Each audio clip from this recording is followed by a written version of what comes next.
Alors là, c'est un livre de droit, c'est-à-dire que c'est pas à mon avis et c'est pas une question de mérite, tu vois, c'est-à-dire c'est le droit, le droit, le droit. Ce bouquin, je l'ai écrit, il se lit facilement. Je suis nul en droit évidemment, donc c'est un peu le droit pour les nuls à propos de la question palestinienne. Mais il a été parfaitement contrôlé sur le plan juridique par des avocats qui s'occupent de droit international et qui ne veulent pas être cités parce qu'une question de déontologie, voilà. Bon, bref, donc ce livre, Le chemin de la cour, c'est la cour pénale.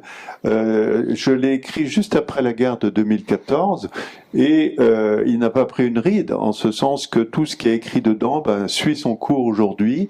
Il y a plusieurs procédures qui sont en cours au niveau de la Cour pénale internationale, qui attendent un coup de pouce politique que Mahmoud Abbas refuse de donner, mais il ne sera pas éternel. Donc il y a toute une série de choses que vous pouvez lire parce que ça vous permettra d'aller contre ce que vous lisez dans la grande presse ou ce que vous écoutez. Il y a énormément de choses qui sont inexactes dans la littérature, du genre Israël n'a pas adhéré à la Cour pénale, donc on peut pas les attaquer. C'est évidemment complètement faux. Les associations ne peuvent rien faire. C'est évidemment complètement faux. Il n'y a aucune procédure.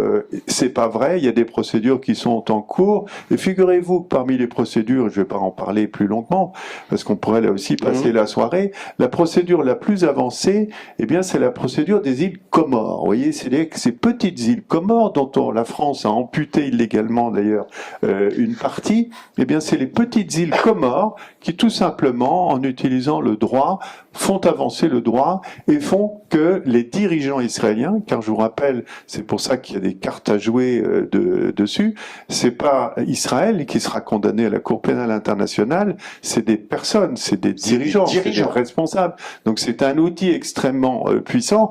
Et donc pour ceux sûrement qui sont nombreux ici qui pensent que la Cour pénale c'est un outil raciste, c'est vrai qu'elle s'est constituée plutôt qu'elle s'est comportée jusqu'à présent comme un outil raciste s'attaquant essentiellement à des dirigeants africains, mais c'est en train de changer, c'est en train de craquer. Et il y a quelques mois, ça y est, la première procédure a été ouverte contre les États-Unis pour l'Afghanistan 2002-2003.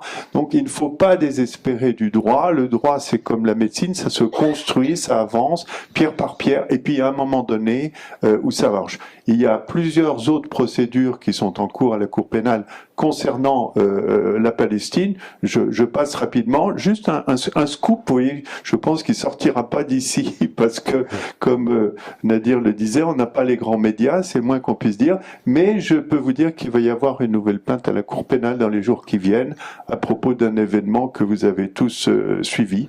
Et qui, voilà, eh bien, veut mettre une fois de plus Mahmoud Abbas devant ses responsabilités.